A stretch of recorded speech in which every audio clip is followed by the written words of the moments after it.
ఈ మధ్యకాలంలో panchayat voter list వార్డుల విభజన ప్రక్రియ పూర్తి చేసి పంచాయతీ అధికారులు ఓటర్ లిస్టును పబ్లిష్ చేయడం జరిగింది.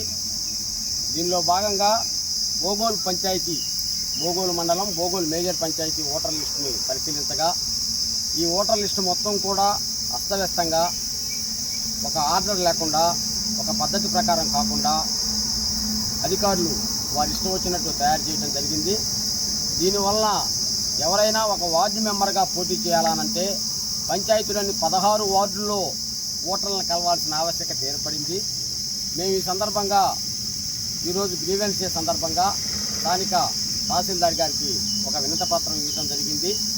ఎందుకంటే రేపు ఉత్తర ఎప్పుడు ఎన్నికలు జరిగినా ఈ ఎన్నికల్లో పాల్గొనాలన్నా లేదా ఎన్నికల్లో ఓటేయాలన్నా ఎవరి ఓటు ఎక్కడుంది, ఎవరి ఓటు ఏ వార్డులో ఉంది తెలుసుకునేటం చాలా కష్టం అవుతుంది.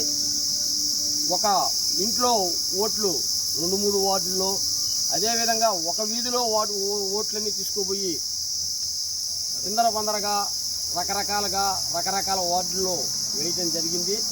కాబట్టి సంబంధిత అధికారులు ఎవరైతే ఉన్నారో, పంచాయతీ సెక్రటరీ అయితేనేమి, పంచాయతీ విస్తరణ అధికారి అయితేనేమి, డిఎల్పిఓ గారు అయితేనేమి, డిపిఓ గారు అయితేనేమి, వీటన్నిటి మీద దృష్టి పెట్టి బోగోలు మేజర్ పంచాయతీ ఓటర్ లిస్టులను మరొకసారి సవరణ చేసి దీన్ని ఒక ఆర్డర్లో పెట్టి తయారు చేయవలసిందిగా కోరుతూ తహసీల్దార్ గారికి అర్జీ ఇవ్వటం జరిగింది. తహసీల్దార్ గారు సానుకూలంగా స్పందించి దీనిని సంబంధిత అధికారుల దృష్టికి తీసుకెళ్లి ఈ సమస్యను పరిష్కరించాల్సిన చెప్పడం జరిగింది. దీనిని ఎంత త్వరగా పరిష్కారం చేస్తే అంత మంచిదని చెప్పి సందర్భంగా తెలియజేస్తారు.